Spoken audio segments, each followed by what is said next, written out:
Right, and my name is Kwekuteme. You are welcome to the updates of business stories on News 360. We'll start from the energy sector in here. Tullow Oil Ghana has reduced oil production from 100,000 barrels per day to 65,000 barrels due to the shutdown of the FPSO Kwame Nkrumah at the Jubilee field. Well, a team of experts have been mobilized to rectify the fault within the gas compression system on the FPSO within 3 weeks. Sandra Markwe with the details. The FPSO Kwame Nkrumah is an oil and gas floating production storage and offloading vessel operated by Tullow Oil Ghana at the Jubilee field. It has been shut down since July 3 due to technical challenges on some compressors. Tullow Oil Ghana in a statement explained oil production is currently constrained to 65,000 barrels per day instead of 100,000 barrels. Tullow again stated a team of experts have been mobilized to rectify the fault within the gas compression system on the FPSO within 3 weeks.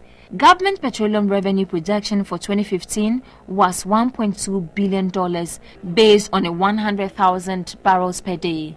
Tullow is to review its 2015 oil production forecast for Jubilee field by the end of the month.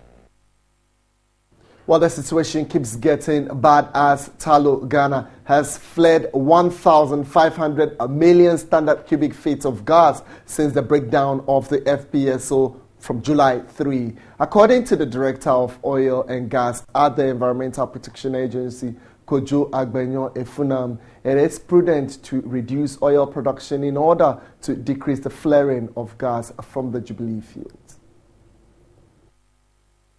The Director of Oil and Gas at the Environmental Protection Agency, Kojo Agbenyo Efunam, said EPA has permitted Tullow to flare gas due to the breakdown of the compressor on the FPSO. As at 3rd July, they started flaring.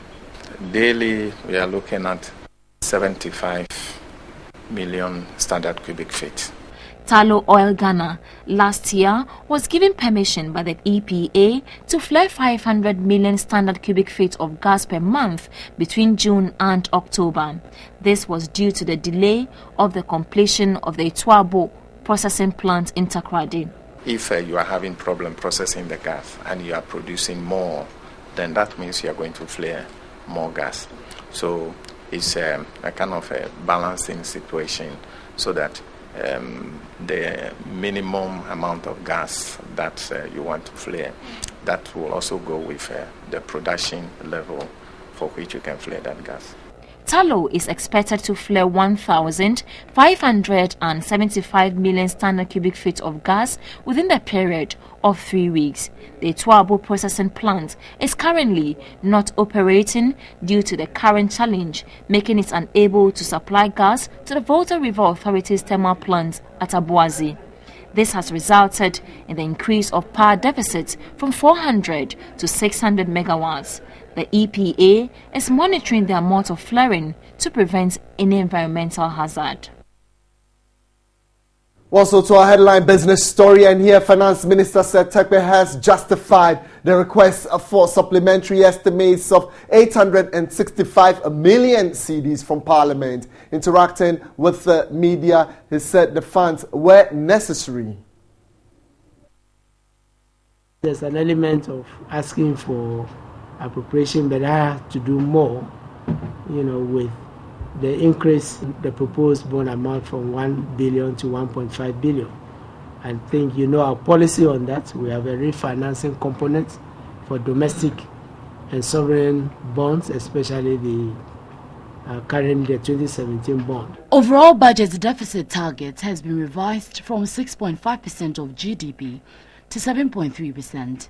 With an IMF program on course, we sought to find out if the target is not too high. Even though crude oil prices have been going up, they are not going to rise all the way to 99. And therefore, you are not going to get that revenue to enable you to achieve 6.5. So the appropriate deficit would be somewhere between 6.5 and maybe, 8 thereabout. But that's why we are, together, with analysis that was done by the fund, as you indicated, around 7.5. You realize that the budget uses 7.3 instead of 7.5. With the current public debt, as at the end of May, at 90 billion cedis, representing 67.53% of GDP, the cause for worry is the probability for the country to become HIPIC. Seth Tekbe insists the sinking fund will be part of solutions to manage the rise in public debt. We have also established a sinking fund, as I said, so that we don't keep rolling over our debt. Rolling over means that you are taking another term to pay. If you don't put a mechanism in place to pay them annually, 10 years will come and you may not have $750 million. All right, so if you make enough, you give back to society, and that's just what Tigo Ghana has done. They've handed over a 6-unit classroom block to the Obenya Basic School at Adeso in the Eastern Region. This follows a TV3 report on the deplorable nature of the school, which had never been renovated since its establishment in 1963. The classroom block was in a bad state. The school had no toilet. Neither did it have a potable water.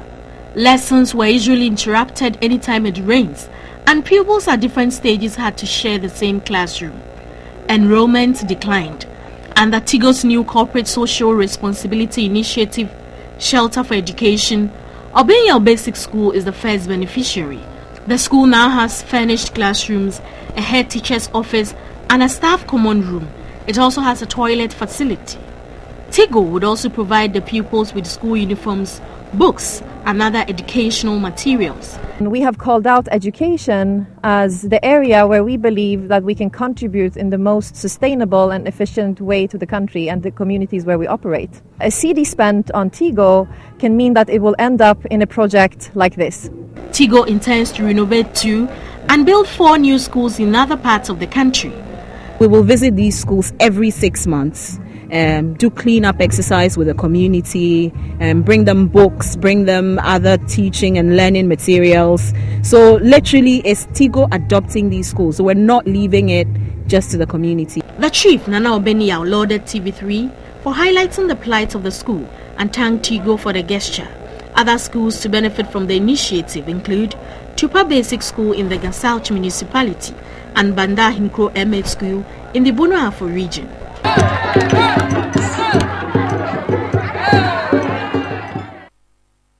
Exciting moments for the young ones.